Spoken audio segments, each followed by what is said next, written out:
Hi, I'm Sam here at Rick Jones Pianos with a Kawai model GS-30 Grand built in 1985 in Hamamatsu, Japan. This is a 6-foot 1-inch long model. It's more of a premium piano amongst Kawai's offerings, and in that regard is very similar to the C3 in Yamaha's own line of grand pianos. For many years, Yamaha made a G3 and a C3. They were just about the same size, 6 feet. The G3 existed before the C3 and was just Yamaha's basic normal level of grand piano in that size, along with smaller and larger ones, G2, G5. The C series is a piano that Yamaha introduced, the Conservatory series, in 1967 in response to requests for a more rich and colorful and dynamically musically capable piano than Yamaha's existing G series pianos were. And Kawai eventually responded with a very similar line of pianos. This was the first model, GS-30, in 1979, along with the GS-70 later on. This was meant to be more of a premium upgrade over the existing KG3, which was Kawai's very fine but just normal level 6-foot grand piano. What they did was make some scaling changes, by which I mean the shape of the rim, cast iron plate, bridges, soundboard, how that all determines the positions of the strings, because those are all little things that manufacturers can tweak to get a slightly different sound out of the piano. It's not all in the hammers, it's the essential quality of the tone is determined by that design. Kawai wanted something that was richer, more colorful than their existing pianos already were. I think highly of Kawai's. I think they have a wonderful, warm, rounded sound. But in the case of the GS series, they wanted something that would appeal to especially intermediate and advanced pianists who really demanded more of their piano, really wanted a big dynamic range, a bolder sound that would project into a larger room. Accordingly, Yamaha's C series piano, the Conservatory series, was meant for classrooms or even small recital halls in the larger sizes. The same goes for Kawai's GS series. It was meant to be for more advanced use for more advanced pianists. And so that's this piano. It's a piano we worked on, buffed, polished, regulated, tuned. My colleagues have done a beautiful job buffing it. I know there were some scratches on the case when it came in, but you'd be hard-pressed to find them now. They've really worked miracles to make it look as if it were new. Beautiful piece of contemporary furniture. This is the polished ebony finish, which is so common in these pianos.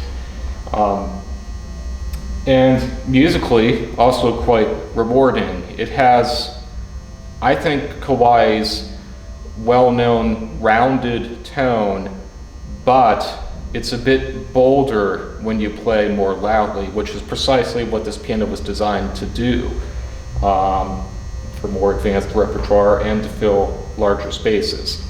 That being said, you can still have this piano in a relatively small living space and get a super whisper soft sound out of it. That's partially the design, partially our regulation that we've performed on this piano, the action, all the little tiny pieces of the hammer mechanism for each note times 88. You're talking about thousands of parts in what is essentially the engine of the piano. You can learn about it online, piano action regulation. It's quite complicated and tedious, but that's the type of work we do here to ensure that the piano, the keys, are playing all properly and evenly. There's no surprises going from note to note.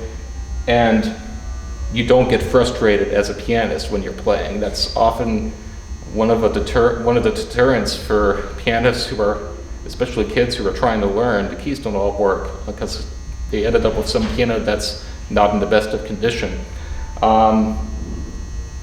Teachers love to recommend us because they know we do proper regulation on our pianos.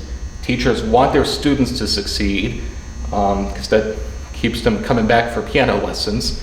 They want their students to enjoy playing the piano that they have at home because they want them to practice. They want them to be excited to practice. And when you have a piano that's properly worked on like we do here, that makes it possible. And it makes the piano more enjoyable for you to play. So everything works right.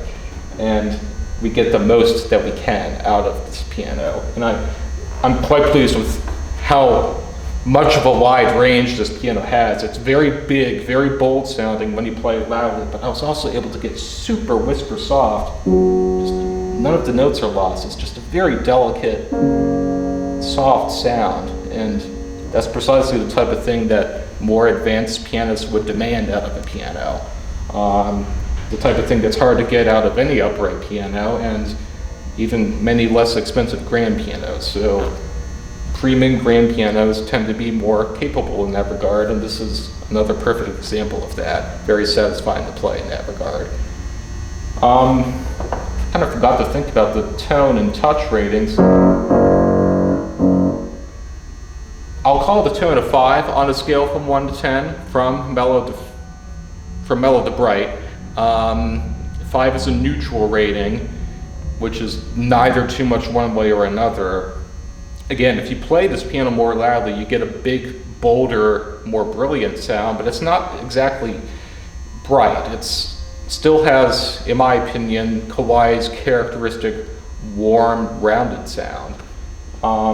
Then of course, when you play softly, you get a very whisper soft sound. It just kind of works itself out to be right in the middle out of 5. And I think that makes a wide variety of music sound good. When you have a piano that's right in the middle for that, it can adapt, in my opinion, more easily to different types of music, or different time periods of classical repertoire especially.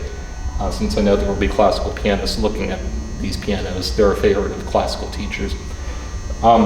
The touch, just a little firm. I've played other Kawais that are firmer than this, and in my opinion, Kawais tend to be made with a firmer touch. Again, that's one thing that endears these pianos to classical pianists, because classical pianists often have to play Steinways in their schools, or the Boston piano made by Kawai, incidentally, for Steinway. Those are two pianos which tend to have, in my opinion, a firm touch on average. Teachers want their students prepared for that when they're practicing at home, and so Kawai is very often the go-to recommendation as a lesser expensive option amongst the 3 brands. The one of the 3 that doesn't say Steinway on it, so still excellent quality. I think highly of Yamaha and Kawai alike. They're both very easy to service. These pianos are workhorses, so that if you make sure you have it in tune twice a year, maintained by a piano technician, and you keep the humidity constant and moderate, you can expect a long musical life out of this piano of musical enjoyment. You can, if you wish though, return to us at any point in the future and trade this piano in for precisely its instrument sales price. In addition to our 10-year warranty on all parts delivered, we have that 100% lifetime trade-up guarantee. And especially advancing pianists, serious intermediate to advanced pianists, are perhaps going to consider upgrading to a larger or more premium piano even than this. Many teachers have a Steinway Grand in their students' futures as a recommendation. As I said, you can do that, pay the instrument sales price for this piano, maintain it, come back to us, and buy 100% trade-in. I mean that you get 100% of that instrument sales price in trade of Piano 1 toward Piano 2 from us. And teachers like us for that reason, because it sort of encourages their students to continue to get better. And we often get pianos back in on trading, even including these pianos for customers who are buying larger pianos or Steinway Grands, for example. But as I said, proper maintenance will ensure that this piano can last a long time, so you don't have to trade it if you don't want to. So please stop by, try this out for yourself. You can play this along with anything else in your inventory. But if you can't make it, you can always give us a phone call or send us an email if you have any questions. Thanks.